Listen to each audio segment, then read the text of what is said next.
오늘 모두 예배 자리에 잘 오셨습니다. 우리가 지금 어떤 상황과 마음을 가지고 있든 우리가 오늘 하루를 또 주님 앞에서 신실한 예배자로 살 수 있기를 소망합니다. 네, 함께 찬양하겠습니다.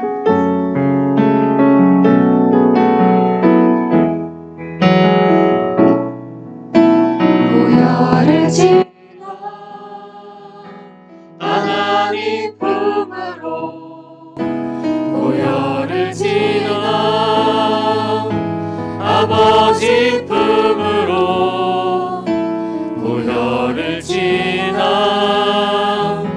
하나님 품으로 한 걸음씩 나가네.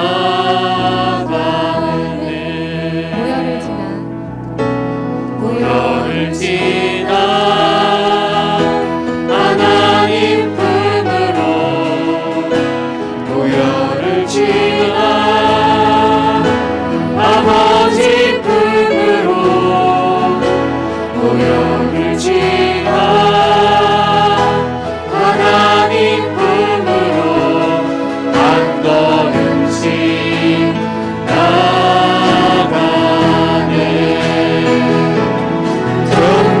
존귀한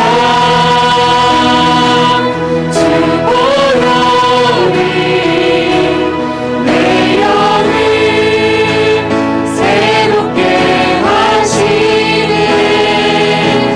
존귀한 주 보혈이 내 영을 새롭게 하네. 고열을 지나 하나님 품으로 고열을 지나 아버지 품으로 고열을 지나 하나님 품으로 한 걸음씩 나가네. 존귀한 주 보혈이 내 영을 새롭게 하시네. 존귀한 주 보혈이 내 영을 새롭게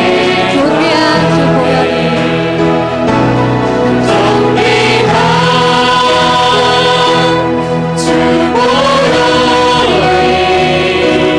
내 영을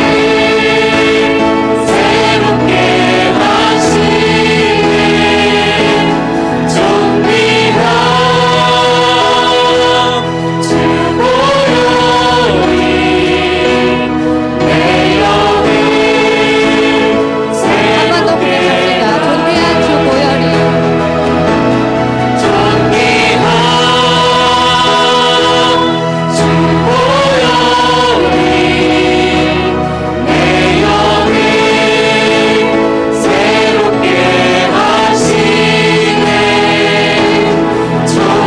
존귀한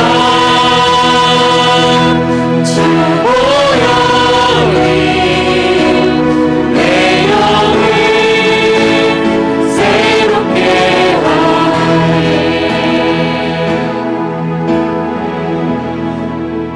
나는 아무것도 아닙니다. 나는 아무것도 아닙니다. 주님의 사랑이 없으면 나는 아무것도 모릅니다. 주님의 지혜가 없으면 나는 아무것도 나는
나는 아무것도 못합니다.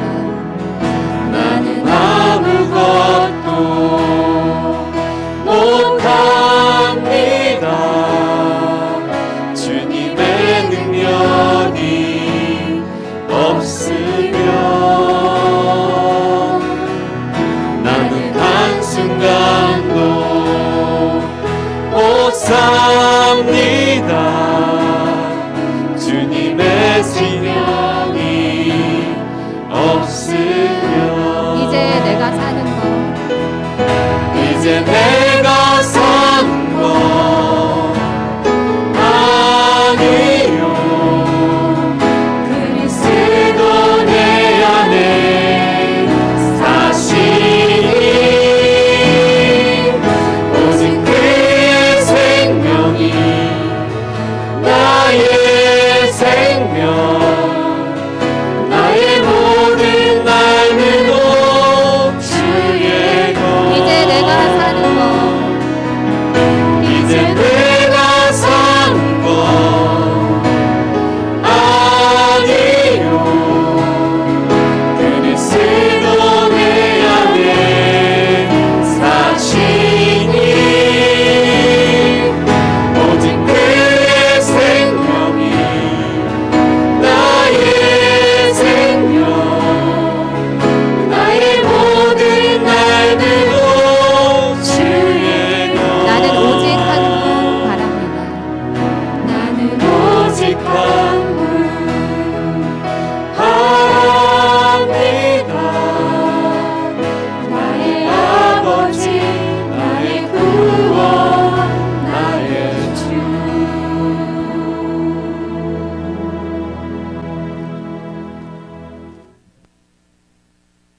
함께 예배합니다. 우리 예배 가운데 임재하여 주시고 영광 받으시옵소서. 우리를 너무나 기뻐하시는 예수님의 이름으로 기원하옵나이다. 아멘. 9시 반에 수원으로 좀 가야 돼서요. 조금 일찍 끝날 수 있을 것 같습니다. 너무 좋으시죠? 웃음을 참지 못하시네요. 평소에 너무 길었으면 얘기해 주세요. 줄일 자신은 없지만 듣긴 하겠습니다. 2022학년도 교육표 한번 읽어주세요. 시작. 성령이여 새날을, 성령이여 새 힘을. 오늘 우리에게 주시는 하나님의 말씀은 데살로니가전서 5장 18절 같이 한번 읽어주세요. 시작. 범사에 감사하라. 이것이 그리스도 예수 안에서 너희를 향하신 하나님의 뜻이니라. 아멘. 제목 한번 읽어주세요. 시작. 감사의 길. 우리 학생들은 초등과정은 금요일날, 중고등과정은 다음 주 수요일날 추수감사 예배로 드립니다. 그래서 시기가 돼서 감사에 관한 이야기를 하려고 합니다. 근데 참 삶이란 게 어떻게 보면 잔인하죠. 좋은 일도 있고 나쁜 일도 있기 마련인데 감사의 계절이 되었으니까 감사를 말해야 된다는 게 참 자연스럽지 않기도 해요. 그래서 저는 삶의 배경과 그 절기가 맞지 않을 때 어떻게 우리가 감사할 수 있을지 오늘 여러분과 같이 나누려고 합니다. 먼저 감사가 뭔지 한번 생각해 보려 하는데요. 감사라는 거는 감은 느끼는 거죠. 느껴서 표현하는 거예요. 감사는 느껴서 표현하는 거. 그래서 감사에 되게 중요한 지점이 있는데 반드시 들어가야 되는데 그게 뭐냐면 행복한 감정이에요. 감사하려면 행복한 감정을 표현하는 과정이 필요합니다. 되게 행복한 감정이 중요해요. 여러분 살면서 행복한 감정이 전혀 없는데 감사해야 됩니다. 그럴 때 되게 당황스러운 거예요. 행복한 감정에 관해서 우리가 연구하는 사람들이 많이 있거든요. 행복한 감정은 특징적으로 두 가지 경로를 통해 이제 들어온다고 합니다. 두 가지는 이제 경험적 행복이고요. 하나는 인지적 행복이에요. 경험적 행복은 즉시 내 몸이 여기서 느끼는 행복이에요. 먹는 거 뭐 좋아하시는지 모르겠는데 저희 막내 아이는 사탕 같은 거 좀 그렇게 좋아하더라고요. 너무 좋아해요. 그만 좀 좋아했으면 좋겠어요. 뭘 주면 먹을 때 되게 감각적인 행복 있잖아요. 그래서 뭐 식사하실 때 기분 좋죠? 네, 그런 것도 있고 쉬고 싶은데 안 피곤할 때 집에 가서 이렇게 누웠을 때 기분 좋고 그럴 때 느끼는 행복들, 그런 경험적 행복입니다. 즉시 행복한 경험. 아, 행복하다. 이게 행복이 느끼는 처음인데요. 그러니까 나에게 즉각적인 행복을 줬을 때 그걸 표현하면 감사가 될 수 있는 거예요. 누구한테 사탕을 줘서 먹고 아, 고맙습니다. 이 감사가 되는 거죠.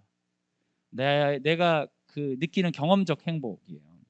또 하나는 인지적 행복이에요. 인지적 행복은 뭐냐면 경험적으로 전혀 행복한 경험을 제공하지 않았지만 해석하는 거죠. 감사한 일로 해석해서 행복감을 느끼는 거예요. 생각해 보니까 그때 정말 행복했다. 그 예를 들면 그 뭔가를 제공하거나 좋지도 않고 되게 피곤한데도 행복할 수 있어요. 여러분 그런 경험 해보신 적 없으세요? 어떤 일을 할 때 엄청나게 피곤해. 내가 경험적인 행복감은 하나도 없는데 뭔가 굉장히 피곤한데 이거 끝냈을 때 아, 다 했다. 인지적으로 나의 그 고통스러운 삶이 행복하게 해석되는 경험들이에요. 아버지들이 하루 내내 열심히 일하고 온몸이 피곤해서 돌아오는데 이 날이 추우니까 이제 붕어빵을 사가는 거예요. 우리 식구들을 생각하면서. 그래서 온몸이 피곤하고 녹초가 되고 쓰러질 것 같은데 이 붕어빵을 먹을 아이를 생각하면서 미소 지을 수 있는 거죠. 인지적 행복이. 경험적인 몸은 너무 피곤하고 죽을 것 같은데 행복한 거예요. 제가 아이들이랑 제 아이가 3명 아이가 있는데 아이들을 전부 차에 태우고 어디 이렇게 운전하러 가다가 어느 순간 애들이 막 차에서 시끄럽게 떠들고 싸우고 이런 거 보면 행복감이 몰려올 때가 있어요. 아, 진짜 행복하다. 한 명이라도 없었으면 어땠을까. 근데 실제로 경험적으로 별로 행복하잖아요. 운전하기 싫어 죽겠고 여러 가지 이런데 행복이 오는 경로가 2가지예요. 경험적 행복과 인지적 행복. 감사는 경험적 행복에 대해서 표현하거나 인지적 행복에 대해 표현하는 방식이 감사가 되는 거예요. 근데 여러분 그래서 경험적 행복에 대한 감사는 그 즉시로 표현하는 거. 여러분 중에 행복한 감정을 느끼게 해주는 누군가가 있다면 제공할 때 그때 바로 얘기하는 거. 감사합니다. 고맙습니다. 이야기하는 거. 여러분도 자녀들에게 그런 가르치시죠? 뭐 먹을 거 줘놓고 감사합니다 해야지. 뭐 이런 식으로 약간 강아지 훈련하듯이 이렇게 막 이렇게 시키시잖아요. 그런 것이 감사가 될 수 있고요. 인지적 행복에 대한 감사는 인지적 행복이기 때문에 어떤 걸 해야 되냐? 생각을 해야 돼. 감사한 걸 생각하고 감사한 걸 느끼고 감사한 걸 기록하거나 표현하는 거예요. 그래서 감사일기, 감사편지 이런 거요. 여러분 한 번씩 전혀 감사한지 몰랐는데 우리 일부러 편지를 쓰거나 그러면 굉장히 감동적일 때 있잖아요.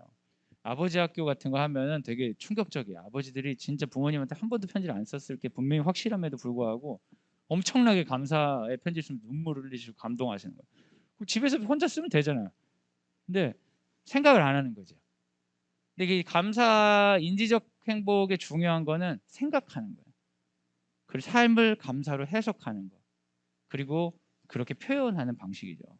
제 학생들하고 감사일기를 이렇게 쓰고 있는데 작년에 우리 중3 학생이 감사일기 같이 쓰자고 해서 둘이 짝꿍 일기처럼 시작하다가 원아이들 다 쓰자고 해서 감사일기 매일매일 쓰고 있는데 지금 거의 저의 개인 일기처럼 돼가고 있어요. 하여튼 저만 행복해지고 있어요. 데살로니가 5장 18절 한번 읽어주세요. 시작. 범사에 감사하라. 이것이 그리스도 예수 안에서 너희를 향하신 하나님의 뜻이니라. 근데 하나님께서 요구하시는 감사는 어떤 감사냐면 범사에 감사하는 겁니다. 모든 것에 감사하는 거예요. 그럼 여러분 모든 것에 감사하기 위해서 이 감사가 경험적인 행복에 대한 표현인지 인지적 행복에 대한 표현인지 구분이 분명히 되시겠죠. 뭔 것 같아요? 당연히 후자인 거예요. 왜냐하면 삶은 경험적으로 항상 행복할 수가 없기 때문이죠. 경험적 감사를 항상 할 수가 없죠. 여기 원래 성경 말씀이 있어야 될 것 같은데 제가 날라갔네. 성경에 보면 우리가 고난이 있다고 이야기하고 있잖아요. 그럼 고난이 있다는 건 경험적 행복이 없는 순간들이 우리 삶에 분명히 있다는 거예요. 그런데 성경은 그럼에도 불구하고 감사를 요구하고 있어요. 그 말은 세상에 좋은 일도 있고 나쁜 일도 있지만 그 일들을 하나님 앞에서 해석해서 하나님께 감사로 표현하며 살으라는 거죠. 그것을 성경은 요구하는 것입니다. 우리가 조심해야 될 게 있어요. 행복해야 된다는 생각, 감사해야 되는 생각 때문에 자기 안에 있는 고통을 인정하지 않으려고 하거나 고통이 들어오면 내 삶이 뭔가 잘못된 것처럼 생각하는 경향이 있어요. 근데 그거 진짜 이상한 생각이에요. 학생들 상담하다 보면 왜 나는 이런 일이 있어야 되는지 모르겠다고 막 얘기해요. 당연히 있어야 되니까 있는 거지. 사람이니까 있는 거지. 그런 고통 없는 건 죽은 사람밖에 없는데 고통 없애달라고 하면 그 기도 들어주시면 큰일 나요. 사랑하는 여러분, 고통이 없는 것이 우리에게 일상적인 게 아니라 즐거움도 있고 고통도 있는 게 일상적이죠. 그런데 믿음 있는 사람들은 고통과 즐거움이 있는 삶을 잘 생각해서 감사로 하나님께 표현하는 훈련과 연습을 하는 것입니다. 그래서 감사는 자연스러운 일을 넘어서서 일종의 저항과 싸움일 수 있습니다. 항상 감사하라는 것은 인지적 행복에 대한 반응입니다. 베드로전서 4장 12절 같이 한번 읽어주세요. 시작. 오히려 너희가 그리스도의 고난에 참여하는 것으로 즐거워하라. 이는 그의 영광을 나타내실 때에 너희로 즐거워하고 기뻐하게 하려 함이라. 성경은 심지어 어떤 거를 요구하냐면 경험적인 고통을 향해 나아가라고까지 이야기하고 있어요. 항상 감사하라고 요구하면서도 경험적인 고통을 향해 나아가라. 그 가운데 고난에 참여하는 것으로 즐거워할 수 있다는 거예요. 경험적인 고통의 자리에 가는데 인지적으로는 그 자리를 행복하다고 해석해낼 수 있는 능력을 믿음으로 주시겠다는 거예요. 그래서 믿음 있는 사람이 감옥이든 순교의 자리든 가는 거예요. 여러분, 우리가 기도할 때에 고통을 없애달라고 기도하죠. 너무 자연스러워요. 저도 맨날 그러거든요. 차마 양심상 로또를 못 사서 그렇지 맨날 그렇게 돈 많이 생기면 좋겠어. 그런데 하나님께서 저희에게 요구하시는 믿음은 그 믿음 가지고 네가 원하는 상상력을 마음껏 펼쳐서 기도에 표현해내라는 것이 아니라 그럼에도 불구하고 하나님으로 인하여서 오늘 감사로 올려드리고 살아내라는 메시지죠. 실제로 하나님이 우리가 인지적 감사를 하려고 마음먹은 순간 감사할 것들을 제공하시고 그렇게 보인 감사의 해석이 우리 삶을 새롭게 바꿔놓을 수 있는 것이에요. 그 성경적인 범사의 감사를 위해서 반드시 해야 되는 것은 감사를 찾고 삶의 경험을 감사로 생각하는 거예요. 그래서 여러분 그런 찬송가 있지 않습니까? 받은 복을 세어보아라. 그게 여러분 받은 복이 안 느껴지니까 세어보는 거예요. 인지적 행복감을 느껴보는 거죠. 받은 복을 세어보아라. 크신 복을 내가 알리라. 알게 되는 거예요. 깜짝 놀라고 오, 왜 이렇게 많이 받았어? 받은 복을 세어보아라. 주의 크신 복을 내가 알리라. 그러니까 우리가 그냥 생각했을 때 인지적으로 생각하지 않고 경험적으로 생각했을 때 아침에 일어나서 여기까지 나오는데 피곤하다. 애들은 왜 안 바뀌지? 왜 내 경제적 상황은 바뀌지 않고 이런 건 안 바뀌지? 이런 생각을 우리가 눌려 있을 때 멈춰서서 생각하는 겁니다. 하나님, 제 삶에 감사할 이유가 무엇이 있습니까? 생각하면 그 생각을 통해 행복감을 주시고 그렇게 주신 행복감을 표현할 때 우리 삶의 방향이 하나님 기뻐하신 뜻 안에 머물 수 있다. 범사에 감사하라. 이는 우리를 향하신 하나님의 뜻이니라. 힘든데 힘든 거 부인하고 아니야 난 괜찮아 행복해 이렇게 하라는 게 아니라 고통에도 불구하고 그걸 충분히 수용하고 인정함에도 불구하고 여전히 동행하시는 하나님으로 말미암아 감사의 방향으로 살아가라는 요청인 것이죠. 그래서 어떤 걸 감사 생각을 어떻게 할 수 있느냐? 믿음이 없는 사람들은 주로 감사 생각하기 위해서 뭘 하겠어요? 더 어려운 사람들을 보면 감사할 수 있는 거예요. 내가 보기에 나보다 더 어려운 사람들을 보면 아유 그래도 감사하지 저 사람보단 낫다. 근데 이 감사는 함정이 있어요. 어떤 함정이 있겠어요? 반대로 더 잘난 사람들 보면 이걸 가지고 감사하는 내가 한심하다. 내가 이 정도 가지고 기뻐하냐? 저기 봐라 저기 저 집은 봐라. 아이고. 그래서 여러분 기본적인 감사에 대한 이야기를 할 때 어려운 사람을 바라보는데 별로 그게 큰 도움이 되진 않아요. 그건 종교적 감사는 아니에요. 우리의 종교적 감사의 핵심은 그 존재를 감사하는 거예요. 내가 오늘 살아있음을 감사하는 거예요. 그럼 여러분이 그렇게 얘기하실 수 있죠. 다 살아있는데 뭐. 아니에요, 여러분. 비교를 통해 감사하려고 하는 순간 우리 함정에 빠져요. 다 살아있는 거 아니에요. 어떻게 보면 나로서 사는 건 나밖에 없어요. 그리고 나로서 오늘 살 수 있는 시간은 정말 지금이에요. 내일이라고 산다는 보장이 없잖아요. 존재를 감사하는 거예요. 누군가 바라볼 때, 특히 사랑하는 우리 가족들을 바라볼 때 존재로 감사하는 거예요. 여러분, 그냥 보면 한심하고 어떻게 저런 인간이 살고 있지? 뭐 이런 느낌이 드실 때도 있어요.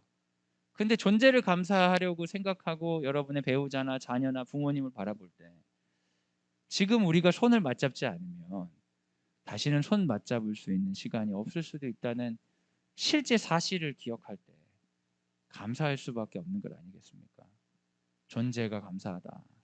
이것이 하나님이 우리에게 주신 믿음의 도전이에요. 또 한 가지는 상황을 감사하는 거예요. 내 상황이 어려울 수도 있고 힘들 수도 있지만 잠잠히 생각해 보는 거예요. 그 가운데 인도하셨던 것.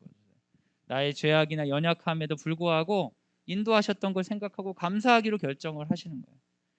감사한 걸 찾아서 이건 감사하고 이건 안 감사하고 이런 게 아니라 감사하라고 명령하셨기 때문에 감사하기로 결정하고 찾는 거예요. 그럼 보여요, 여러분. 매일매일 저녁에 감사한 일이 뭐가 있었는가 생각하라는 게 아니고 저녁에 감사하기로 결정하고 찾기 시작하면 보이는 거예요. 그럼 어느 날은 여러분 지옥 같은 날이 있을 수 있잖아요. 하나도 좋은 게 없는 날도 있을 수 있어요. 감사하기로 찾기로 찾으면 반드시 감사할 제목을 주십니다. 제가 우리 중3 학생 때문에 지금 2년째 계속 감사를 찾고 있는데 매일매일 찾고 있거든요. 감사의 제목이 안 나온 적이 없어요. 피곤해서 잠든 적은 있지만 여러분 감사의 제목을 찾아보세요. 그러면 인도하신 하나님을 느낄 수 있습니다. 성경은 더욱더 과감하게 고난에도 감사하라고 이야기하고 있어요. 왜요? 고난에도 불구하고 함께 하실 것이라 말씀하셨기 때문입니다. 그래서 성경에 이야기하는 범사에 감사하라는 명령의 핵심은 하나님이 있기 때문에 감사하라는 거예요. 그럼 여러분이 감사의 제목을 어디서 찾아야겠습니까? 내 삶의 여러 가지 구석구석을 넘어서서 결국에는 감사를 찾다 보면 하나님을 바라보게 되는 거죠. 십자가에 달리신 예수 그리스도를 보게 되는 거예요. 그럼 우리 안에 감사의 제목이 올라오게 되고 그 감사의 제목이 주는 행복감을 표현하는 것이 주께서 매일매일 우리에게 요구하시는 감사입니다. 물컵에 물이 반절 남았습니까? 반절 밖에 없습니까? 똑같은 말이죠. 말장난이에요. 그런데 여러분 어떻게 해석하느냐에 따라 삶은 전혀 다르게 우리에게 그 다음 삶에 대한 태도를 요구할 것입니다. 자녀들을 보실 때 여러분 많이 감사하고 계신가요? 어떠세요? 네, 묻지 않도록 하겠습니다. 감사를 생각하고 나서 범사에 감사하기 위해서는 감사는 표현해야 됩니다. 그래서 여러분 제가 추천드리고 싶은 방법은 이건 많은 심리학자들이 실제로 전혀 신앙 없는 사람들도 삶의 행복감이나 실제로 이게 일의 효율성, 수명도 늘어난다, 건강도 좋아진다고 얘기하는 게 감사를 기록하는 습관입니다. 지금 여러분 뭐가 감사하세요? 물으면 할 말이 없으시겠죠? 근데 멈춰서 가지고 감사한 걸 3개 적어보세요. 그럼 적는 순간 우리가 조금 더 행복해져요. 그리고 옆 사람과 나눠보세요. 말하는 순간 우리가 조금 더 행복해집니다. 행복한 것을 표현하기 위해서 기록하는 거 도움이 많이 돼요. 그리고 우리는 하나님 앞에서 감사하는 사람들이기 때문에 그곳으로 기도로 나아가는 겁니다. 하나님 감사합니다. 그리고 기도할 때 하나님께서 우리 삶을 인도하심을 느낄 수가 있죠. 그리고 이 감사는 구체적으로 섬김과 나눔으로도 이어질 수 있습니다. 추수감사 주일이 되었어요. 추수감사 주일은 사실은 미국의 독립기념일이잖아요. 우리랑 뭔 상관이 있겠어요. 미국 선교사님들이 우리 전도를 많이 하니까 기념하는 건데, 그런데 추수감사 주일의 의미는 성경에 없잖아요. 감사절들이 성경에 많이 있습니다. 그런 감사절의 핵심은 하나님께 기뻐하고 이웃과 나누는 거거든요.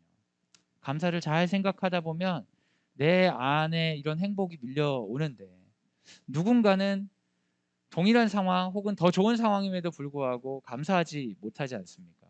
그런 사람들에게 우리가 가서 하나님을 대신해서 감사를 전해 줄 수 있습니다.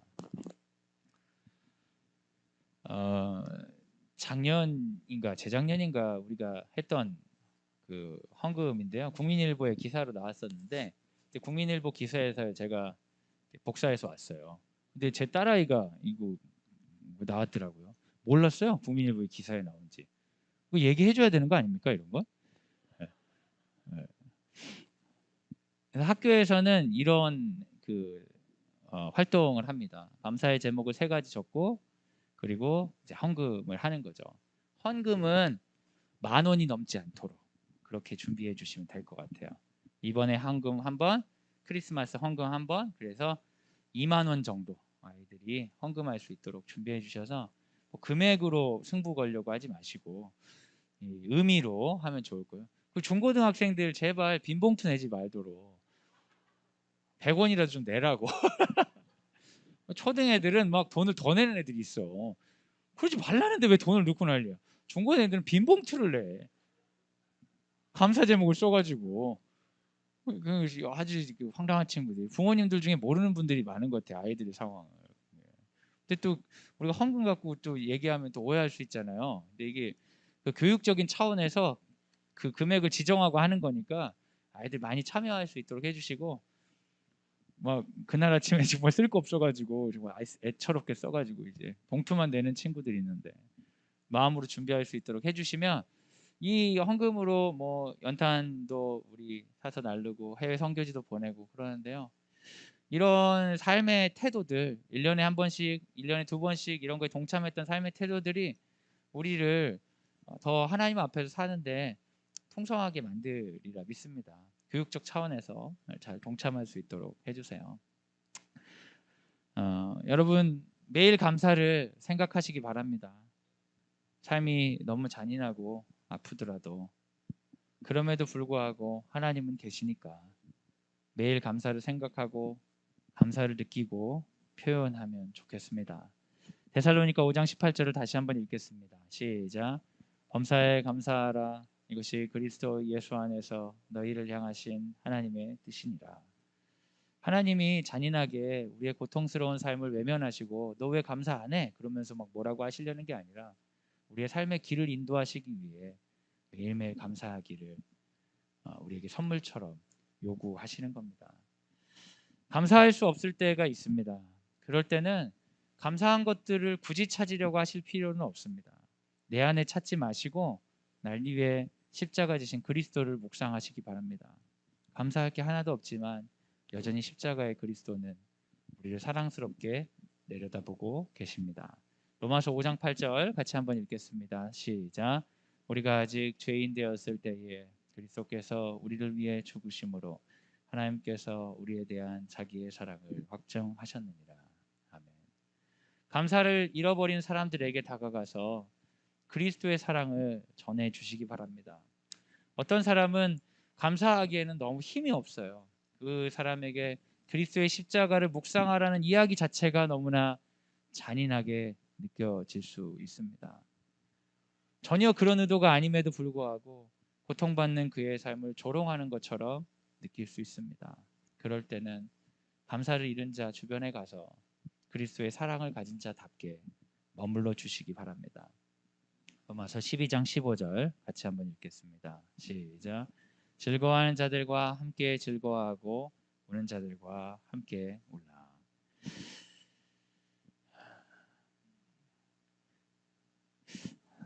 땡큐.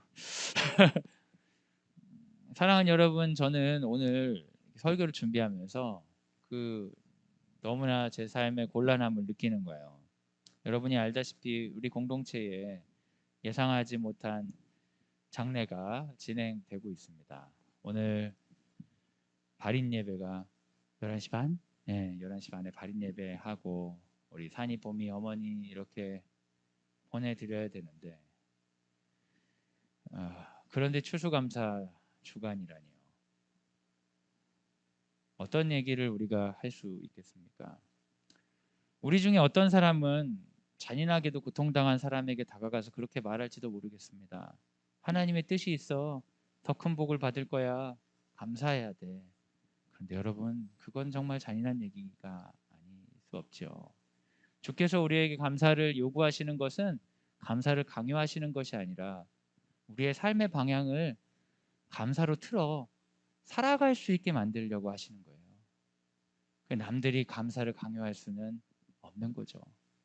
만약에 누군가가 감사를 잃어버렸다면 그 사람 스스로 감사를 생각하고 감사를 느끼고 감사를 표현할 수 있도록 그 주변에 머물러 주시기 바랍니다. 말로 그 사람에게 감사를 요구하시지 마시기 바랍니다. 감사는 그 사람을 위해서 하나님이 허락해 주신 방법이지 우리가 감사해 안 해 하면서 통제하고 괴롭힐 일이 아니기 때문이죠. 어제 장례식에 많은 분들이 참여해 주셔서 제가 되게 감사하더라고요. 예배 드리고 제 앞에 우리 정현미 집사님 어머니께서 계셨어요. 어머니께서 저를 붙들고 쓰러지듯이 오열을 하셨는데 정말 제 마음도 많이 무너지더라고요. 어떻게 살지?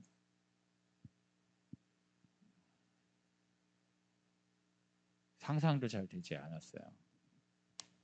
그런데 저는 어머니가 이야기 나누고 그랬어요. 어머니 손을 잡고 어머니 밥 잘 챙겨 드셔야 돼요. 잠 잘 주무시고 이 슬픔이 사라지는데 오래 걸리거든요. 금방 좋아질 거라고 생각하지 마시고 밥 잘 드시라고. 그리고 입관 예배할 때 엄청 슬프니까 마음 단단히 먹고 잘 울고 슬퍼하고 보내드리고 오라고. 그리고 어머니가 다녀오셔가지고 제 손을 잡고 고맙다고 하면서 밥 잘 먹겠다고 그러시더라고요. 사랑하는 여러분, 감사할 일이 있기 때문에 감사하라는 것이 아니라 감사할 것을 생각할 때 우리가 살아갈 수 있기 때문에 감사하는 것입니다. 그렇지 않으면 매일을 살기 어려운 사람들이 세상에 가득하죠. 우리 사랑하는 자녀들을 학교에 맡기시고 아이들을 보면서 감사할 것을 찾지 않으시면 제가 분명히 장담하는데 애들 엄청 미워질걸요? 크면 클수록 미울 거예요. 그래서 나중엔 보기도 싫어질 거예요. 근데 여러분이 애들가 꽤 컸는데 그래도 관계를 유지하신다면 중간중간에 감사할 걸 찾아보셨기 때문일 겁니다. 그리고 여러분, 우리 사랑하는 자녀들이 당연히 영원히 우리에게 허락된 것이라고 생각하는 건 어리석은 생각이에요. 오늘 우리에게 허락된 거죠. 오늘 우리 아들과 딸을 만져주고 오늘 우리의 아들과 딸과 함께 시간을 보내는 것이 감사할 이유지 그 아이들이 나중에 어떻게 될 것이니까 감사한다고 생각한 순간 우리는 너무나 감사할 존재인 우리의 자녀들을 보고 감사하지 못하는 함정에 빠지고 맙니다. 오늘 감사합시다. 주변에 있는 사람들을 보고 저주하고 나는 사랑받지 못했다 이렇게 말하는 시간들 너무 아깝지 않습니까? 그 시간을 멈추고 오히려 날 사랑했던 사람들, 날 견뎌주었던 사람들에게 감사를 표현합시다. 누군가가 감사를 느끼지 못해서 고통받고 있는 사람의 소식이 있다면 그 사람에게 그리스도의 감사를 전합시다. 주님은 우리를 통해 우리의 삶을 통해 당신의 나라를 이루실 것입니다. 마지막에는 옆 사람에게 함께 해주셔서 감사하다고 서로 땡큐를 하자고 이렇게 준비를 했는데 저 분위기가 그럴 수가 없게 됐네요. 오늘 여기에 함께 이렇게 이 자리에 와 주시고 이 시간을 함께 머물러 주셔서 감사합니다. 오늘 이 순간 함께 계셔 주셔서 감사합니다. 같이 기도하겠습니다. 우리 기도할 때 범사에 감사하라고 하는 주님의 명령을 생각하며 기도하겠습니다. 이 명령을 순종하기 위해서는 감사를 생각하면 됩니다. 생각해 봅시다.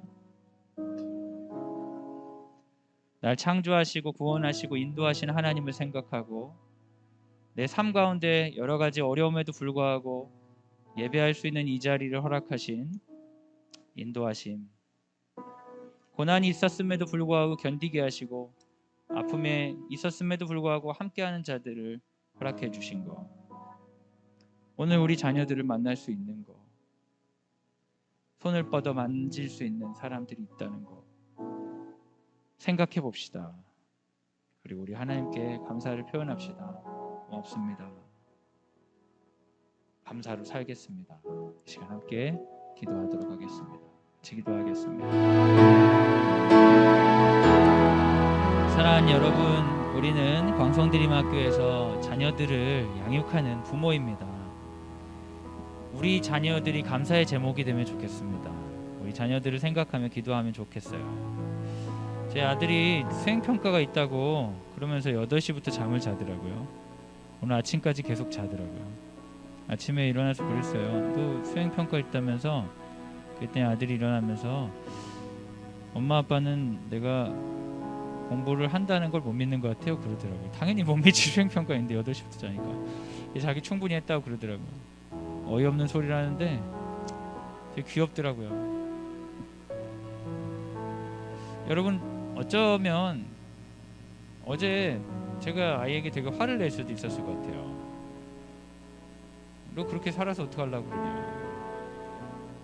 근데 어제 되게 감사했어요. 자는 아이도. 어쩌면 우리가 우리 아이들에 대해서 어떻게 생각하느냐에 따라 되게 달라질 수 있을 것 같아요. 하나님은 우리에게 요구하십니다. 자녀들은 태의 열매다. 너의 상급이다. 기뻐해라. 그리고 감사함으로 우리 아이들의 삶을 지지하고 잘 도울 수 있는 우리 부모였으면 좋겠습니다. 제가 사랑하는 아들, 딸들 감사한 것들 허락해 주셔서 감사하다고 고백하며 마음으로 우리 아이들을 사랑하는 마음 품고 그 행복감 느끼는 그런 기도를 나누기 원합니다. 우리 자녀들을 위해 함께 기도하겠습니다. 같이 기도하겠습니다. 사랑하는 여러분, 오늘은 다른 기도 제목이 아닌 마지막으로 한 가지 기도 제목을 함께 기도하고 마치고 싶습니다. 우리 정경민 집사님처럼 감사할 수 없는 상황 가운데 있는 지체들을 위해 기도합시다.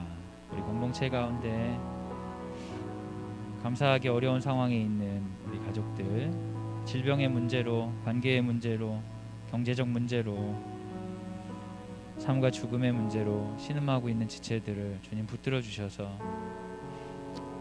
그들 가운데 찾아가 주시고 나를 손과 발로 사용하여 주셔서 그들 곁에 머물 수 있는 은혜를 더하여 주시옵소서.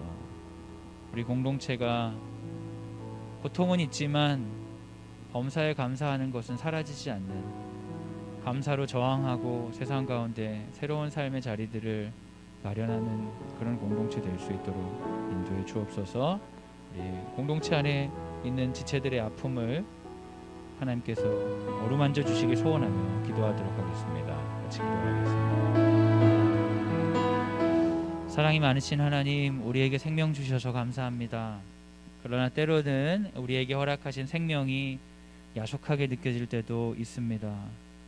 주님, 세상의 고통 가운데에 머무르는 자들에게도 감사를 요구하시는 주님의 사랑을 알게 하여 주시옵소서.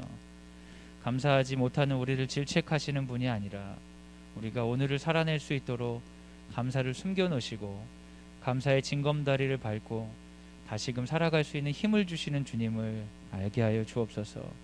그래서 범사에 감사를 결정하고 하나님 뜻 안에 있을 때에 그럼에도 불구하고 살아갈 수 있음을 이 땅에 고통받는 지체들에게 알려주시옵소서. 우리의 영혼 가운데 주께서 심겨주신 감사의 이유들을 알지 못하고 외면하고 눈앞에 있는 존재들을 존재로 대하지 못할 때가 있었습니다. 주님, 이제는 깨닫게 하여 주셔서 맞잡을 수 있을 때 손을 맞잡게 하여 주시고 내가 오늘 전할 수 있는 이 말이 세상에서 전할 수 있는 마지막 말이 될 수도 있음을 깨닫고 소중하게 사랑하는 마음으로 귀하게 대할 수 있는 은혜 허락하여 주시옵소서. 특별히 내 삶에 대해서 혐오하고 내 삶을 미워하는 지체들이 있다면 내 삶을 기뻐하시는 주님으로 말미암아 십자가에서 피 흘리시며 우리를 묵묵히 바라보시는 예수 그리스도로 말미암아 내 삶에 대해 감사의 이유들을 찾을 수 있게 하여 주시옵소서. 지난 삶에 원치 않은 경험들을 의미 있는 삶의 경험으로 해석할 수 있는 용기와 능력을 더하여 주시고 앞으로 나아가기 두려워하는 마음들을 새로운 것에 동행하시는 새로운 것 앞에 동행하시는 주님으로 말미암아 담대하게 감사하며 나아갈 수 있는 용기와 힘을 더하여 주시옵소서. 이제는 예수 그리스도의 은혜와 하나님의 사랑과 성령의 교통하심이 감사 주간을 맞아 하늘이 무너져도 주께서 감춰주신 감사로 말미암아 빛을 향해 나아가겠습니다 다짐하는 사랑하는 광성대리학교 모든 식구들 위해 지금도 빛을 잃은 것 같이 고통 가운데에 감사의 제목을 찾지 못해 힘들어하는 수많은 주의 백성들 위해 지금부터 영원까지 함께 하시기를 간절히 축원하옵나이다. 아멘.